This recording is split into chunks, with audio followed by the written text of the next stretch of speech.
Let's first get an update on what your rights might actually be when an intruder comes into your home, if an intruder comes into your home, hopefully not. Joseph Kotrie-Monson is a criminal defence lawyer specialising in serious crime at Monson Solicitors on Fleet Street. Morning to you, Joseph.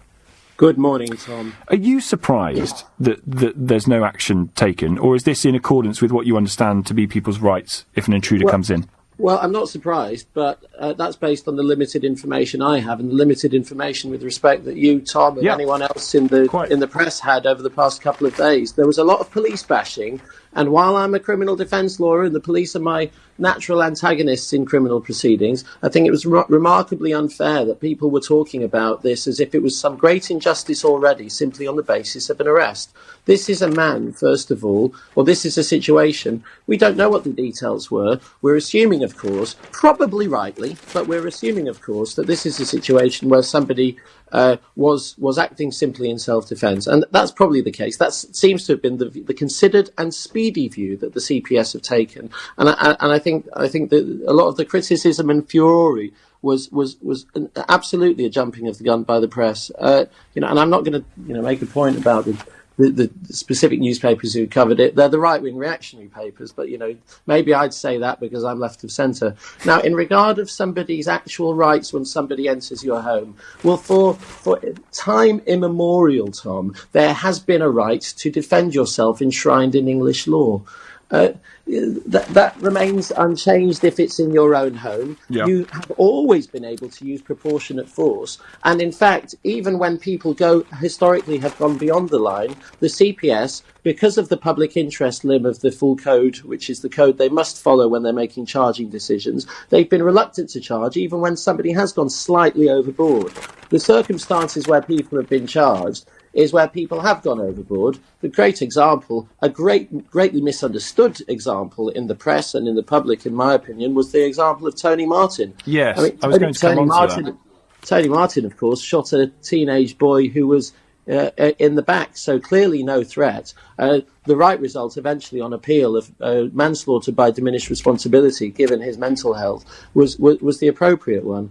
But you, of course, do have situations where people do, in the agony of the moment, as the Court of Appeal and House of Lords used to use that phrase, go overboard. And the heat of the moment is a phrase that's been used by governments in the last couple of years as they've amended the law. What they now say is that self-defence must be grossly disproportionate for it to amount to an offence against somebody. So anybody who reads these stirring headlines when somebody's been arrested, merely because somebody's been arrested, and let's not forget that even though Mr. Osborne, very distressing for him, incredibly distressing, he didn't ask for any of this, even though he had to face an arrest, we have a dead body here. Yeah. And I like to think that we live in a society where fatalities of any type are treated with the utmost care and speed in this case. But, we're not talking about a situation where somebody has been, unfairly charged with an offence. Okay. Joseph, good to talk to you as always. Joseph Kotrie-Monson, criminal defence lawyer specialising in serious crime at Monson Solicitors, reminding us of our rights and also possibly having a bit of a go at the press for suggesting that an arrest was wrong in the first instance. Let's get a police officer, at least a former police officer's view of this. Tom Lloyd is former Chief Constable of Cambridgeshire Police. Morning to you, Mr. Lloyd. Have the police acted properly in this instance? Good morning. As far as I can tell, yes. I want to endorse everything that Joseph Kotrie-Monson said about the law. Yeah. And also make the point, actually, he said the police and defence barristers were sort of natural antagonists. The fact is, we work together to find the truth. That's how things should proceed when you're talking about proper criminal justice. And in this case, if you can imagine the scenario of the police turning up, you've got sadly a dead or dying body in the street, clearly violence, and the person, the suspect, says, I just did it in self-defence, is that all right? And the police said, yes, fine, carry on, as if nothing's happened. I think everybody would say, well, that isn't the right way to go about things. Yes, quite. The police are there to be impartial, to think clearly, and to say, OK, we've got a violent death, we have got a scene that we need to preserve and examine for forensic evidence, we have got a suspect, we've got other witnesses. a suspect in a possible murder case. You heard about the Tony Martin case, and it is quite possible for somebody to use what's described as grossly disproportionate force in self-defence, and they should be charged. So the proper, calm reaction of the police is to arrest the suspect, there's sufficient evidence with a dead body, bring them into custody, and go through a process of interviewing, including interviewing other witnesses, looking into the background, for example, the background of the deceased. And it seems that the deceased was a burglar, and the story that Mr. Osborne Brooks has supplied to the police is basically verified. And so very quickly and properly, after consultation with the CPS, he's been released without charge. And I don't want to have a go at the media is there to sell newspapers and perhaps look for an interesting angle. I mean, I actually looked at the Times reported today, and they were basically saying that the police were pressured by politicians. I don't buy that one at all. This, as it turns out, looks to be a very straightforward case of proper exercise of force by the householder to defend himself, his wife, and his property. And the police and the CPS don't need to spend a lot of time in coming to what appears to be the correct decision.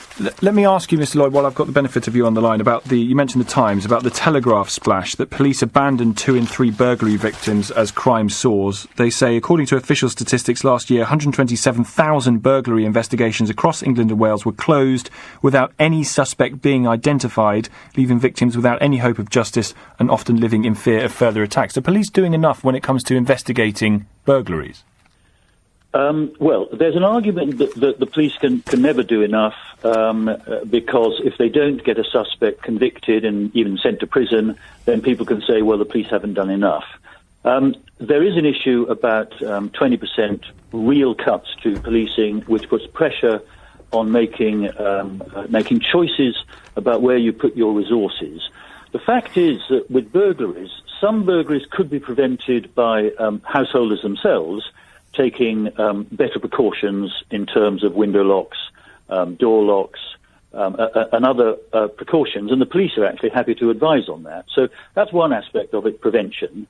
And obviously the second part is detection of crime. But, I mean, I've been to a lot of burglary scenes, in my time, and sometimes you just don't have any clues. You don't have any witnesses saying, there was a man with bag of swagger. So I don't want to mock this. No, sure. The stereotype, is that you have, if you've got a case where there are witnesses, if you've got a case where there's clear forensic evidence, for example, if a burglar has cut himself and there's blood, and that can give you a DNA trace, tool marks, footprints in flower beds and things like that, then you will find those are the ones that the police pursue vigorously, and often will end up then with a conviction. Well, I have to say, when we were burgled, the guys who did it ended up. It was just after Christmas, and they ended up going through the chocolates, chewing the chocolates, and spitting them out again. So we had a bit of sort of chocolate entrails for the police to chase after that. Tom, thank you. We must leave it there. Tom Lloyd, former Chief Constable